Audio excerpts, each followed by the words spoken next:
জানমালের হেফাজত নিজে নিয়ে সুন্দরভাবে এই জায়গায় অবস্থান করেন। কিন্তু কথা হচ্ছে যারা আছে তাদের ছাইরা দেন। এ ব্যাপারে কারো কোনো দ্বিমত আছে?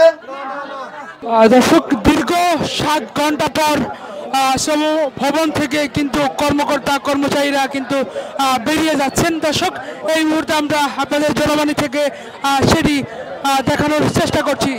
দর্শক, দেখানোর চেষ্টা করছি যে শ্রমিকরা কিন্তু ভবনের ভেতরে প্রবেশ করছে। দর্শক, সেটি আপনাদের এই মুহূর্তে দেখানোর চেষ্টা করছি। আপনারা যেই জন্য আসছেন সবাই অত্যন্ত আন্তরিক, আমিও বলছি সবাই অত্যন্ত আন্তরিক। আপনারা যদি মনে করেন আপনাদের সাথে জুলুম হয়েছে, বলে এখন আমরা অন্যান্য মানুষের সাথে জুলুম করবো, সেটা কি ঠিক?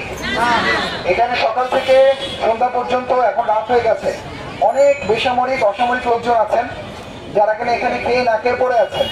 তো এখানে আমরা আপনারা নিজেদের অধিকার আদায়ের জন্য আরেকজন মানুষের উপর যদি জুলুম করেন সেটা কিন্তু আল্লাহর কাছে হবেন না, তাই না? দয়া করে এমন কোনো কিছু করবেন না যাতে এই পরিবেশটুকু নষ্ট হয়। অনেক কষ্ট করে আমরা একটা সুন্দর পরিবেশ তৈরি করার চেষ্টা করেছি, এটা রক্ষা করার দায়িত্ব আমাদের সবার। আর অত্যন্ত দুর্ভাগ্যজনক ভাবে দরজা দিয়ে কে বেরোলো না বেরোলো সেটা নিয়ে এই ছোটখাটো বিষয় নিয়ে কেন আমরা হট্টগোল করছি? কাউকে আটকে রাখার অধিকার আমাদেরকে কেউ দেয় না, এটা আবার পরিষ্কার ভাবে সবাই মনে রাখবেন। আমি আবার বলছি, কাউকে আটকে রেখে, জিম্মি রেখে, অবরুদ্ধ রেখে নিজেদের কোনো দায়িত্ব আদায় করার বা নিজেদের কোনো কিছু আদায় করার অধিকার আমাদেরকে দেশের আইন দেয় নাই। ঠিক আছে, আমি এখন আমার মাইকটা জনাব সাদিক ভাইয়ের কাছে দিয়ে দিচ্ছি, আপনারা ওনার কথা শোনেন।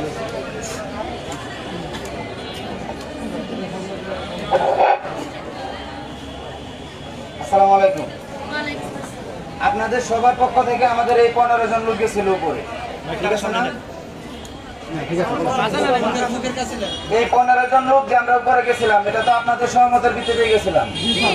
ওই জায়গায় যাওয়ার পরে আমরা স্যারদের সাথে যে কথা বলছি, এনে দিয়ে যে ডিসি রমনা ধারা আছে, মাসুদ স্যার, এই যে আমাদের এই পাশে ধারা আছে শাহানুর স্যার, ওনারা আমাদের যেভাবে আশ্বস্ত করছে, এই ভবনের যারা নেতৃত্ব স্থানীয় যে স্যাররা আছে সবাই মিলে যোগাযোগ করে আগামীকালকে মন্ত্রী পরিষদে উপদেষ্টা মন্ডলীদের সাথে মালিক পক্ষ সহ উপস্থিত থাকবে, ইভেন আমাদের 5 জন লোক ওই জায়গায় উপস্থিত থাকবে, একটা মিটিং হবে। বিগত দিনে এরকম একটা মিটিং এর প্রেক্ষাপটে কিন্তু আমরা ভালো একটা রেজাল্ট পাইছিলাম, তো আমরা আশা রাখতে পারি ইনশাল্লাহ এবারও হবে। আর সর্বোপরি কথা হচ্ছে, এই জায়গায় যারা চাকরি করে কেউ আমাদের চাকরি করে না, আমরা শাহিন স্যারের ফ্যাক্টরিতে চাকরি করি, উনারে শ্রম বিক্রি করছি, আমরা পারিশ্রমিক নিতে পারি নাই, এটার দায়ভার তো ওনারা নিবে না।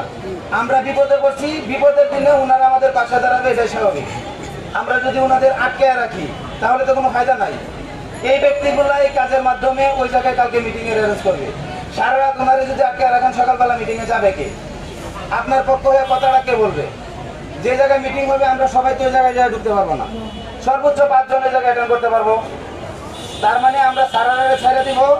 আর আমরা মোটামুটি ভাবে আশ্বস্ত হয়েছি, বিগত দিনে আমরা শুধু টেবিল পরিবর্তন হয়েছে, ব্যক্তি পরিবর্তন হয়েছে, এক একজনের মুখের কথা একটাই, আমরা সান্ত্বনা নিয়ে বাসায় চলে গেছি, আবার আসা রাস্তায় দাঁড়াইছি।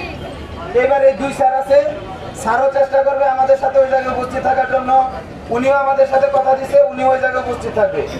আমরা আমাদের যে দাবিগুলো আছে, যে 5 জন লোক যাবে, এই 5 জন লোকের মাধ্যমে উপস্থাপন করব আমাদের এই প্রবলেমগুলো যে কি, আমাদের এই সমস্যাগুলো তো স্যাররা নিজের চোখে দেখছে, এগুলো নিয়ে স্যাররা ওই জায়গায় উপস্থাপন করবে।